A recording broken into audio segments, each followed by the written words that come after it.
This channel does not promote or promotion any illegal activities. All content provided by this channel is meant only for educational purpose only.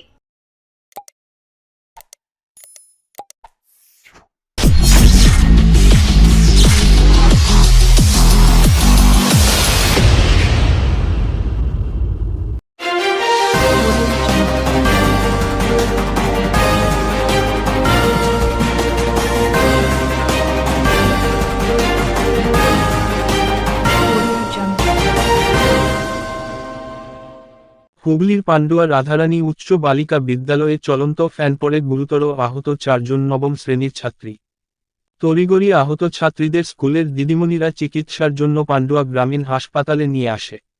সকলের অবস্থা আশঙ্কাজনক হওয়ায় তাদের চুঁচুড়া সদর হাসপাতালে স্থানান্তরিত করেন কর্তব্যরত চিকিৎসক। স্কুল সূত্রে জানা যায়, মঙ্গলবার দুপুরে 1টা নাগাদ স্কুলের টিফিনের সময় নবম শ্রেণীর ছাত্রীরা ক্লাসরুমেই টিফিন করছিল। তখনই হঠাৎ ক্লাসে থাকা সিলিং ফ্যান চলন্ত অবস্থায় ভেঙে পড়ে তাদের মাথায়। গুরুতরভাবে আহত হয় 4 জন ছাত্রী। দিদিমণিরা খবর পেয়ে তড়িঘড়ি তাদের সেখান থেকে উদ্ধার করে পান্ডুয়া গ্রামীণ হাসপাতালে নিয়ে আসে চিকিৎসার জন্য।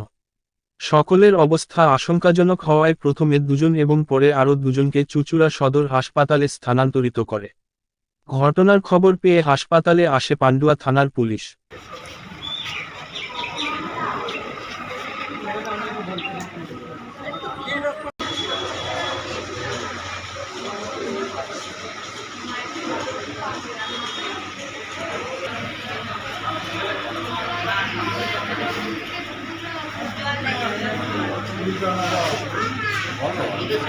গেছিলো পড়তে, তো টিফিনের টাইমে টিফিন করতে গেছে, তো পাকা খুলে নাটের খুলে ওদের মাথায় পড়েছে।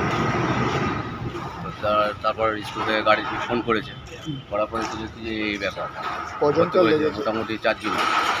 4 জনের লেগে 4 জনকে দেখা যাচ্ছে, তার মধ্যে একটা আমার মেয়ে আছে, রাজিকা খাতুন। কোন ক্লাসে পড়ে মেয়ে? 9-এ। এই যে স্কুলে ফ্যান পড়ে গেল, এটা কি মনে করছেন? এটা তো মনে করতে করার কিছুই আছে।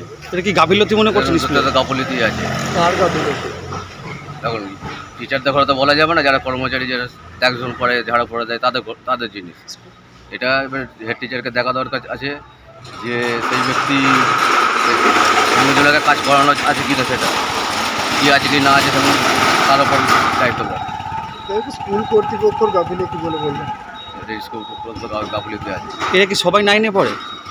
হ্যাঁ, সব কয়টা 9-এ পড়ে সেটা বলতে পারছি না। রাধারানী গার্লস হাই স্কুলের ক্লাস 9-এর বি সেকশনের মেয়েরা যখন টিফিন করছিল, সেই সময় একটি সিলিং ফ্যান খুলে পড়ে। তার ফলে 4 জন আহত হয়েছে। স্কুলের তরফ থেকে আমরা তাদের হসপিটালে নিয়ে এসেছি এবং 2 জনকে স্ক্যান করার জন্য চুঁচুড়া হসপিটালে রেফার করা হচ্ছে।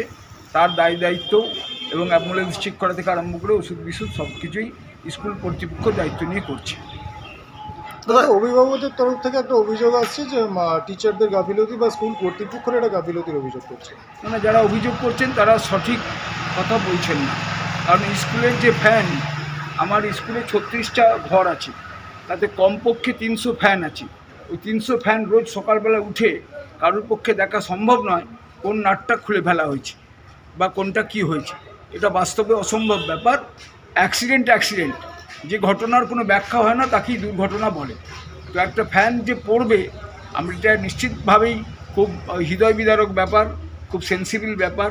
আমার মেয়ে, আপনার মেয়ে, যেই হোক না কেন আহত হয়েছে, কিন্তু এর মধ্যে যারা দোষ খুঁজে পাচ্ছে তারা ঘোলা জলে মাছ ধরতে চাইছে।